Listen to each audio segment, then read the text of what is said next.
نحمده ونصلي ونسلم على رسوله الكريم اما بعد اعوذ باللہ من الشیطان الرجیم بسم اللہ الرحمن الرحیم والزاریات ذروا فالحاملات وقرا فالجاریات یسرا فالمقسمات امرا انما توعدون لصادق وان الدین لواقع۔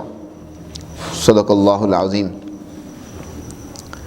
یہ سورۃ الزاریات نبی کریم صلی اللہ علیہ وسلم پر مکی دور کے اس زمانہ میں نازل ہوئی جب آپ صلی اللہ علیہ وسلم اور آپ کی دعوت کے خلاف پروپیگنڈے کیے جا رہے تھے۔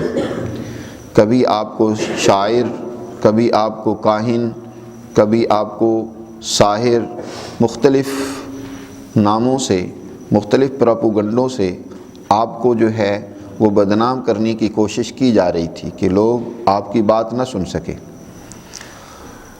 اور مکی دور میں نبی کریم صلی اللہ علیہ وسلم نے جو تعلیمات بنیادی طور پر، جو نظریات بنیادی طور پر اپنی قوم کے سامنے رکھے ہیں، ان میں سے ایک تو اللہ کی توحید اور وحدانیت ہے جو اس ساری کائنات کا خلاصہ ہے، اور دوسری چیز قرآن مقدس کی اہمیت و عظمت ہے۔ یعنی یہ جو تعلیمات حضور صلی اللہ علیہ وسلم پیش کر رہے ہیں کس قدر انسانیت کے لیے مفید اور ضروری اور اہم ہیں۔ اور تیسری چیز جو اس حوالے سے قرآن مجید نے اور حضور صلی اللہ علیہ وسلم نے پیش کی ہیں وہ ہیں کہ انسان جو بھی عمل کر رہا ہے، اچھا یا برا، اس کا نتیجہ لازمی طور پر سامنے آئے گا۔ یہ نہیں ہو سکتا کہ انسانی اعمال کے نتائج نہ ہوں۔ جس قدر اچھے اعمال ہوں گے نتائج بھی ویسے ہی ہوں گے، اور اگر برے اعمال ہیں تو اس کا نتیجہ بھی یقیناً برا ہی ہوگا۔ اسی کو انصاف کا دن کہتے ہیں۔ جس دن یہ نتائج سامنے آئیں گے وہ یوم الدین ہے، وہ انصاف کا دن ہے، نتائج دیکھنے کا دن ہے۔ یعنی ایک تو انسان جو بھی اعمال کرتا ہے ان کے نتائج، کچھ اعمال ایسے ہوتے ہیں کہ ان کے نتائج فوراً نکل آتے ہیں، کچھ ایسے ہوتے ہیں کہ ان کے نتائج نکلنے میں وقت لگتا ہے، اور کچھ نتائج ایسے ہیں کہ جن کے لیے بہت زیادہ وقت چاہیے۔ ساری انسانیت کے اعمال جب مجتمع ہو جائیں، اکٹھے ہو جائیں تو پھر نتیجہ سامنے ہوگا۔ تو بہر صورت یہ تو لازمی بات ہے کہ نتیجہ عمل کا لازمی آتا ہے۔ بہت سارے اعمال کے نتائج دنیا ہی میں مل جاتے ہیں، اور بہت سارے اعمال ایسے ہیں کہ جن کے نتائج قبر میں ملیں گے، اور بہت سارے اعمال ایسے ہیں کہ ان کے نتائج قبر میں بھی نہیں بلکہ حشر کے دن سامنے آئیں گے، اور بہت سارے ایسے ہیں کہ ان حشر کے بعد پھر جنت کی صورت میں یا جہنم کی صورت میں ان اپنے اعمال کے نتائج کو دیکھنا ہوگا۔ تو قرآن مجید نے اس کو بھی بڑی تفصیل کے ساتھ متعدد صورتوں میں بیان کیا ہے۔ اسی طرح نبی کریم صلی اللہ علیہ وسلم کی رسالت کو بڑی دلیل کے ساتھ، تاکید کے ساتھ واضح کی ہے۔ یہاں بھی یہ مضامین قدر تفصیل سے بیان ہوئے ہیں اس سورہ مبارکہ میں، اور ان میں سے جو خاص طور پر نتائج کے نکلنے کا جو اللہ کا ایک قانون ہے، اٹل فیصلہ ہے، اس کو بڑی تاکید کے ساتھ یہاں بیان کیا گیا ہے کہ یہ اللہ کے قانون انصاف کے منافی ہے کہ دنیا میں ایک انسان برائیاں کرتا رہے، ظلم کرتا رہے، بدمعاشیاں کرتا رہے، فساد کرتا رہے، اور اس کو اپنی بدعملی کی کوئی سزا نہ ملے، یہ تو اللہ کے انصاف کے قانون کے بہت ہی خلاف ہے۔ اس لیے یہاں قسمیں کھا کر اللہ نے انصاف ہونے کو یقینی ہونا بیان کیا ہے، اور اللہ تعالیٰ نے یہاں سب سے پہلی قسم کھائی ہے، اور یہ قسم جن چیزوں کی کھائی جاتی ہے وہ خود اس بات کی دلیل ہوتی ہیں کہ یہ نتیجہ نکلنا ضروری ہے۔ پہلی قسم کھائی ہے والزاریات ذروا۔ یہ سورہ زاریات، اس سے پہلے ایک سورت گزری ہے سورہ صافات، ان دونوں کا طرز ایک جیسا ہی ہے۔ والصافات صفا فالزاجرات زجرا فالتالیات ذکرا۔ وہاں تین قسمیں کھانے کے بعد جو اہم مضمون بیان کیا گیا تھا وہ اللہ کی توحید کا تھا، ان الہکم لواحد، کہ بے شک تمہارا معبود ایک ہی ہے۔ ایک ہی ذات اقدس ہے جو اس کائنات کی مالک ہے، خالق ہے، تمہیں اسی ذات سے جڑنا چاہیے۔ اور تم نے جو کئی خدا اور معبود بنا کر انسانیت میں تقسیم کر رکھی ہے، جو ظلم کا نتیجہ اور پیش خیمہ بنتی ہے، اس سے باز آؤ۔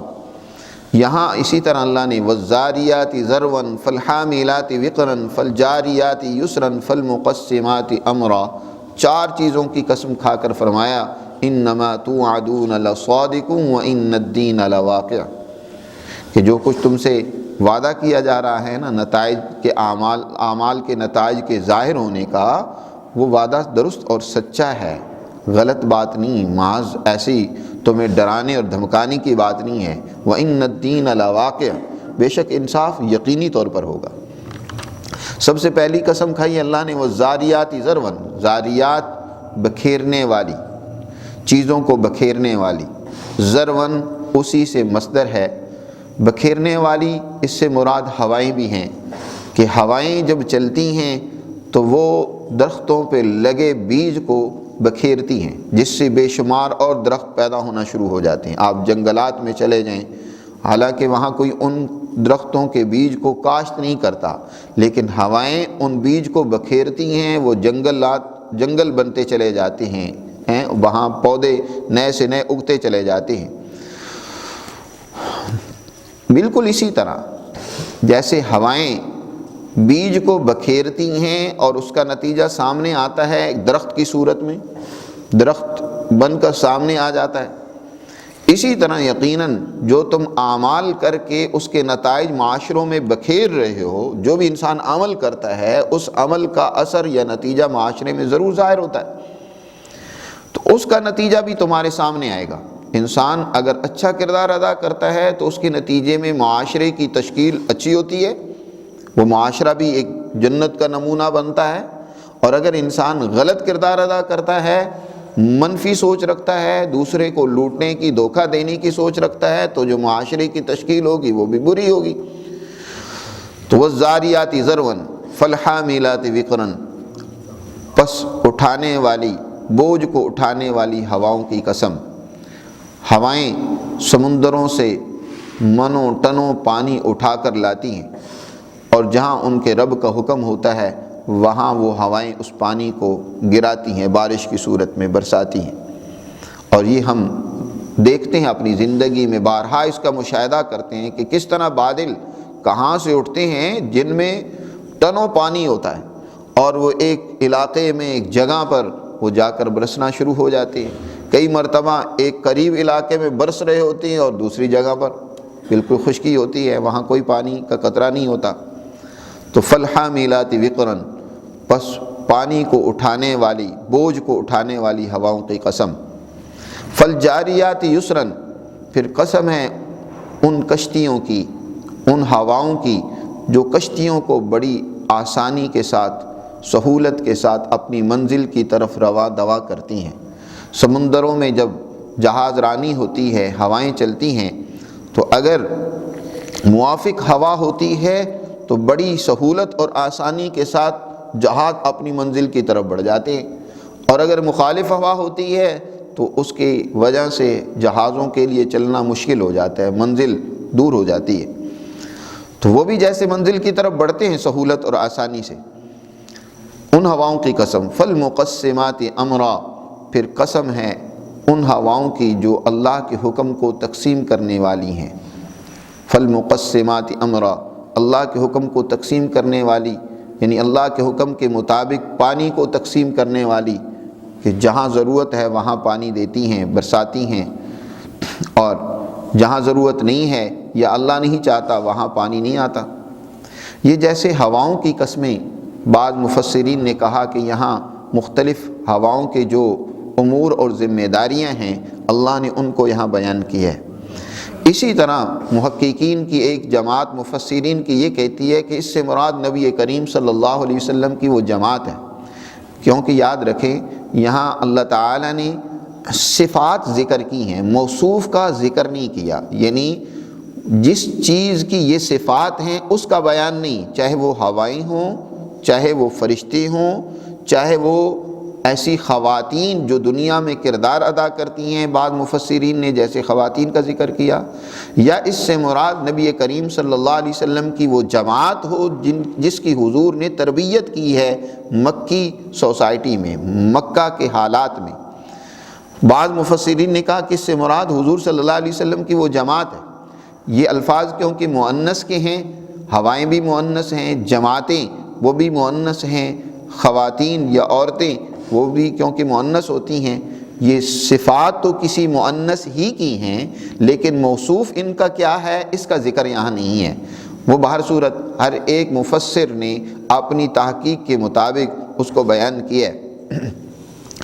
اگر اس سے مراد وہ جماعت ہو جو نبی پاک صلی اللہ علیہ وسلم نے تیار کی ہے تو وہ بھی ان آیات کا یقینی طور پر مصداق ہے۔ اس طرح کہ والذاریات ذرواً، حضور کی وہ جماعت جو اپنے نظریات کو، اپنی تعلیم کو، اپنی سوچ کو اب لوگوں میں پھیلا رہی ہے، بکھیر رہی ہے۔ جب بھی کوئی تحریک ابتدا میں کھڑی ہوتی ہے تو اس کے پھیلاؤ کے لیے لوگوں کے دلوں میں اس کی عظمت اور مقام کو بٹھانے کے لیے وہ جماعت سب سے پہلے شعوری طور پر کردار ادا کرتی ہے، اپنے نظریات دوسروں میں منتقل کرتی ہے، دوسروں کو اپنا ہم خیال بناتی ہے، اپنی جماعت کا حصہ بناتی ہے۔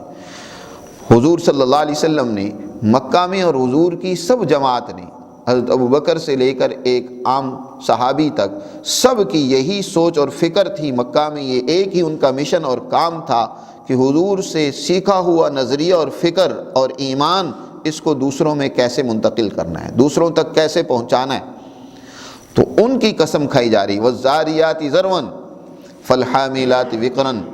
پھر اس جماعت نے جب اس نظریہ کو قبول کیا، حضور صلی اللہ علیہ وسلم کی وساطت سے جب اس نظریے کو سمجھا تو انہوں نے سمجھ لیا کہ ہم پر بہت بڑی ذمہ داری ڈال دی گئی۔ مسلمان ہونے کا مطلب یہ نہیں ہے کہ بس ان کو جنت مل جائے گی، بڑی نعمتیں مل جائیں گی۔ مسلمان ہونے کا مطلب تو بہت بڑی ذمہ داری کو قبول کرنا ہے۔ افحسبتم انما خلقناکم عبثا، کیا تم نے سمجھ لیا کہ ایسے ہی بیکار اللہ نے تمہیں بنا دیا، کوئی تمہاری آزمائشیں، کوئی تمہاری اوپر تکالیف نہیں آئیں گی؟ یا صرف اتنا ہی کہنے سے کہ ہم ایمان لے آئے تمہیں چھوڑ دیا جائے گا اور تمہیں کوئی مشکلات کا سامنا نہیں کرنا پڑے گا؟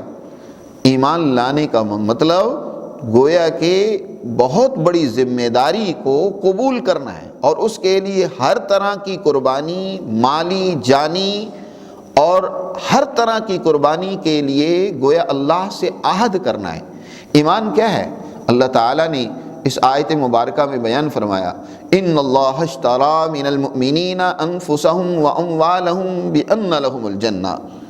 ایمان لانے کا مطلب یہ ہے کہ اللہ میاں سے ایک مومن سودا کر لیتا ہے کہ اب میری جان نہیں ہے تیرے دین کے لیے، میرا مال میرا نہیں ہے تیرے دین کے لیے، جس نظریے کو میں نے قبول کیا اس پر خود بھی اپنے آپ کو لگاؤں گا، اور میں اس نظریے کے لیے ہر طرح کی مالی جانی قربانی سے دریغ نہیں کروں گا۔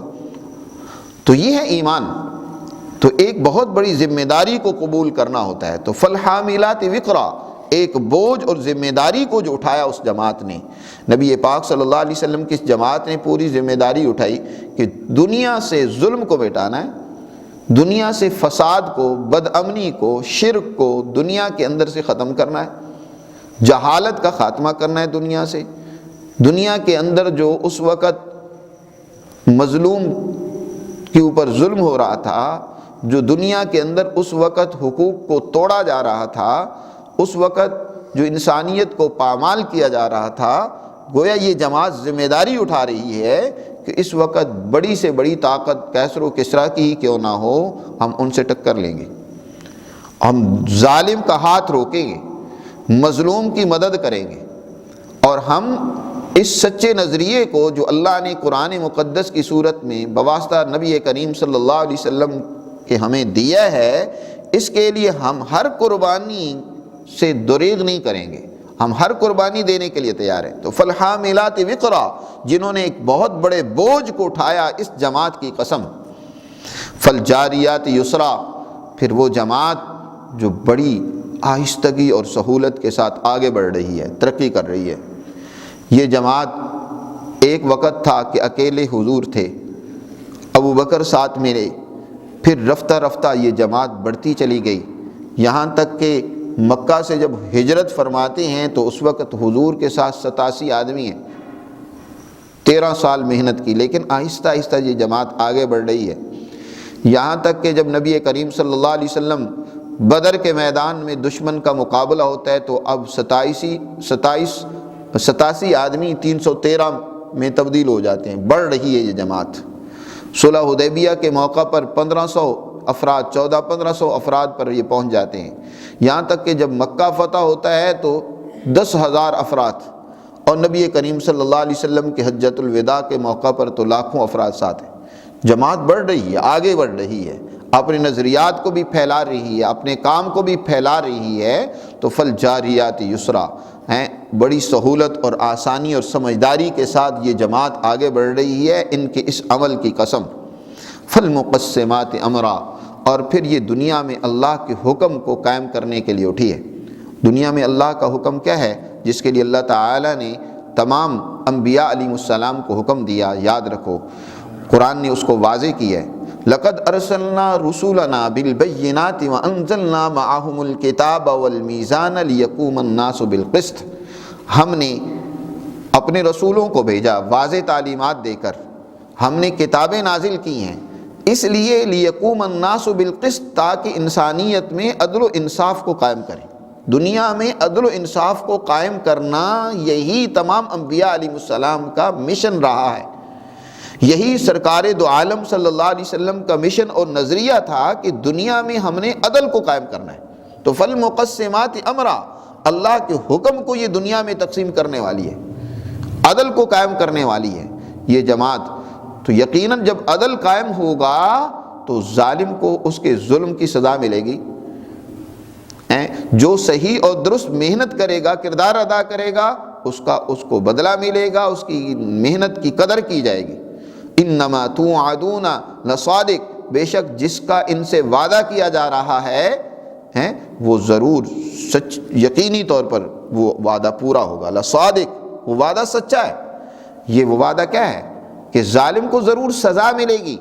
بدر کے میدان میں نبی کریم صلی اللہ علیہ وسلم نے ان ظالموں کو جب سزا دی، حضور اور حضور کی اس جماعت نے جب ان کو سزا دی، ان کو بدر کے کنویں میں ڈالا گیا، ابو جہل اینڈ کمپنی کو، تو حضور نے ان سے مخاطب ہو کر پوچھا، اے ابو جہل، اے عتبہ، اے شیبہ، کیا اللہ کا وعدہ تم نے سچا پایا یا نہیں پایا؟ میں نے تو اللہ کے وعدے کو سچا پا لیا۔ عمر کہنے لگے، اللہ کے رسول آپ ان سے بات کر رہے ہیں، یہ سن بھی رہے ہیں؟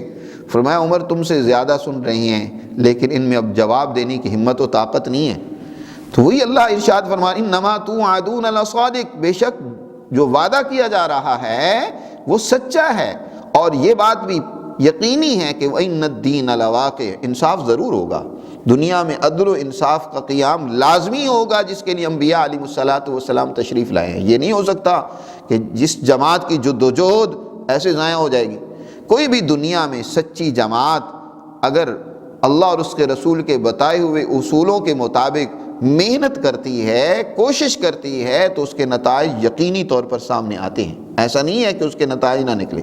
وَإِنَّ الدِّينَ لَوَاقِعٌ، دنیا میں بھی اس کے نتائج نکلیں گے، اور آخرت میں بھی یقیناً ان کے اعمال کے مطابق ان کو نتیجہ ملے گا۔ وَالسَّمَاءِ ذَاتِ الْحُبُكِ، اور پھر اللہ تعالیٰ نے آسمان کی قسم کھائی، فرمایا قسم آسمان کی، ذات الحبک، جو خوبصورت راستوں والا ہے۔ حبک حبیقہ طریقہ کی معنی میں ہے، جس کے معنی راستے کے آتے ہیں۔ تو آسمان خوبصورت ہے اور اس میں گزرگاہیں اور راستے اسی طرح ہیں جیسے زمین میں ہیں۔ انکم لفی قول مختلف، کہ بے شک تم اے مکہ کے لوگوں آج مختلف اقوال میں، باتوں میں، سوچوں میں الجھے ہوئے ہو۔ آج تم بات سمجھ نہیں رہے، نبی پاک صلی اللہ علیہ وسلم کی دعوت کے بارے میں مختلف باتوں میں، قرآن کے بارے میں ان کے مختلف اقوال تھے، اسی طرح حضور صلی اللہ علیہ وسلم کی ذات کے بارے میں مختلف باتیں تھیں، کوئی شاعر کہتا، کوئی کاہن کہتا، کوئی کچھ کہتا۔ اسی طرح انصاف کے ہونے کے حوالے سے کوئی تو کہتا کیا مرنے کے بعد ہم دوبارہ زندہ ہوں گے اور ہمارے اعمال کی جانچ پڑتال ہوگی اور اس پر ہمیں جزا و سزا ملے گی۔ اور یہ کیسے ہوگا کہ ہم دوبارہ زندہ ہوں گے؟ جب ہڈیاں بوسیدہ ہو گئی، بکھر گئی، سارا سلسلہ ختم ہو گیا، پھر یہ محمد صلی اللہ علیہ وسلم کہتے ہیں کہ اللہ کے حضور تم حاضر ہوگے، زندہ ہو کر پیش کیے جاؤ گے۔ تو مختلف قسم کی باتیں یہ لوگ کر رہے ہیں۔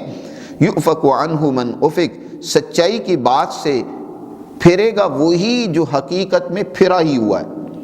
جس نے اپنی صلاحیتوں کو ضائع اور برباد کر دیا ہے، وہی سچی اور حقیقت کی بات تک نہیں پہنچ سکے گا۔ یاد رکھو، اللہ تعالیٰ کسی پر ظلم نہیں کرتا۔ ہر ایک انسان کو اللہ نے اس کی ولادت کے وقت خیر اور فطرت اور تقوی کا الہام اس کو کر دیا ہے، ہر انسان کو۔ اب اس کے اندر وہ صلاحیت اس کی بھی موجود ہے، فجور اور گناہ کی صلاحیت بھی موجود ہے۔ اب کوئی انسان اس فطرت کی درست صلاحیت سے فائدہ اٹھاتا ہے، فطرت کے راستے کی تلاش کرتا ہے، تو یقیناً وہ درست راستے کو پا لیتا ہے۔ اور جو انسان فطرت سے مسلسل منہ موڑتا ہے، مخالفت الٹا کرتا ہے اس کے فطرت کے راستے کی، تو آہستہ آہستہ اس کی صلاحیت مدھم ہونا، کمزور ہونا، ختم ہونا شروع ہو جاتی ہے، یہاں تک کہ اس کا نشان ہی مٹ جاتا ہے۔ اب اس کے اندر اس درست اور صحیح فطرت کے راستے پہ چلنا ممکن ہی نہیں رہتا۔ تو اب اصل میں اللہ میاں نے اس پر ظلم نہیں کیا، ظلم اس نے خود اپنے اوپر کیا۔ یہ بالکل ایسا ہی ہے جیسے ایک نوجوان اپنی نوخیزی میں، نوجوانی میں اپنی صلاحیتوں کو غلط استعمال کرتا ہے، مسلسل غلط استعمال کرتا ہے۔ ایک وقت آتا ہے کہ جب ان کی صلاحیتوں کو استعمال کرنے کی ضرورت ہوتی ہے، شادی بیاہ اس کا کرنا ہوتا ہے، اس وقت اپنی صلاحیتوں کو منفی استعمال کر کے برباد کر چکا ہوتا ہے۔ اب وہ پچھتاتا ہے، روتا ہے، اوہو میں نے کیا کیا، میرے اندر تو اب طاقت و قوت ہی نہیں ہے شادی کرنے کی۔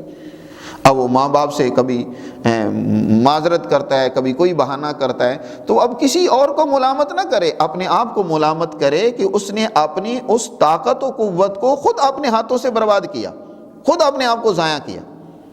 اسی طرح انسان کے اندر جو اللہ نے خیر کی صلاحیتیں رکھی ہیں، انسان جب ان کو صحیح طور پر استعمال نہیں کرتا، ان کو ضائع کرتا ہے، برباد کرتا ہے، تو نتیجہ یہ نکلتا ہے کہ وہ صلاحیتیں ضائع اور برباد ہو جاتی ہیں۔ ختم اللہ علی قلوبہم، کہ ان کے دلوں پر پھر مہر لگ جاتی ہے۔ تو پھر اللہ پر وہ ملامت نہ کریں، اپنے آپ کو ملامت کریں۔ تو یہ جو قرآن نے یہاں بیان فرمایا، یؤفک عنہ من افک، اس سے پھرا وہی جائے گا جو در حقیقت پھرا ہوا ہے، جو ہے ہی محروم، جس نے اپنے آپ کو ان صلاحیتوں کے حوالے سے بیکار کر دیا۔ قتل الخراصون، اور کیا ہیں دین کے حوالے سے جو حضور تعلیمات پیش کر رہے ہیں، اس حوالے سے اٹکل سے کام لیتے ہیں، تکے لگاتے ہیں۔ آج ہمارا حال بھی کچھ اسی نوعیت کا ہے۔ یقین کی کوئی بات نہیں ہوتی، محض تخیلات، توہمات قوم نے پال رکھے ہیں، خیالی باتوں کے پیچھے چلتے ہیں۔ یقین اور حتمی بات وہ ہے ہی کوئی نہیں۔ تو یہ خراس محض ظنون و تخیلات اور توہمات کے پیچھے چلنے والے یہ ہلاک ہوں گے۔ الذین هم فی غمرۃ ساہون، جو آج غفلت میں پڑے ہوئے ہیں۔ یسألون ایان یوم الدین، یہ سوال کرتے ہیں آپ سے کہ انصاف کا دن کون سا ہے۔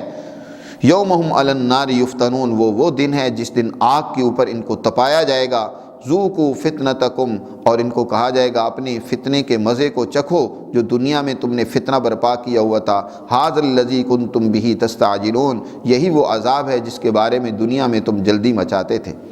تو یہ لوگ جو دنیا میں اٹکل بچوں سے کام لیتے ہیں، تخیلاتی باتیں کرتے ہیں، کوئی ان کے پاس یقین کی کیفیت نہیں ہے، ان کا انجام کیا ہے؟ غفلت میں مبتلا ہیں، تو ان کا انجام کیا ہونا ہے؟ قرآن نے اس کا ذکر کیا ہے۔ آگے ان کے مقابلے میں سچی جماعت جو دنیا میں صحیح کردار ادا کرتی ہے، قرآن نے اس کا ذکر کیا ہے، ان کی صفات کا ذکر کیا ہے۔ اس پر پھر بات کریں گے۔ اللہ ہمیں سمجھ نصیب فرمائے۔